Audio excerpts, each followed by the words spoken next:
কারোর কথা শুনবেন না। পঞ্জিকাতে যা লেখা আছে তাই হবে। দেবীর বোধন, কলাবউর স্নান,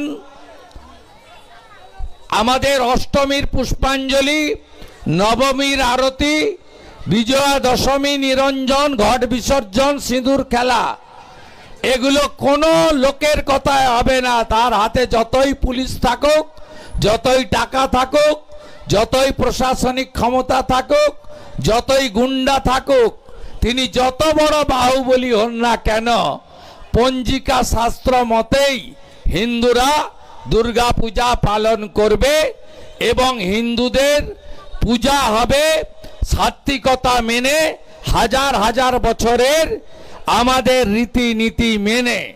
এটাই আমি আপনাদের কাছে আবেদন করব। আমি আশ্চর্য হয়ে গেলাম, বাংলাদেশের লোক ঢুকেছে এখানে।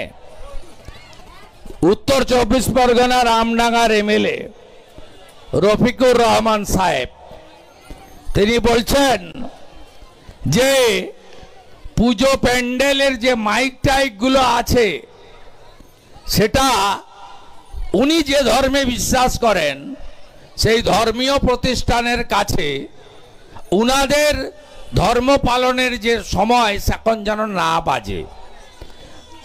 আমি রফিকুর সাহেবকে এবং সরকারকে বলবো যে পঞ্জিকায় যে টাইম আছে সেই সময় ঘন্টা বাজবে, সেই সময় কাঁসর বাজবে, সেই সময় ঢাক বাজবে, সেই সময় মন্ত্র উচ্চারিত হবে, আপনার কথায় হবে না।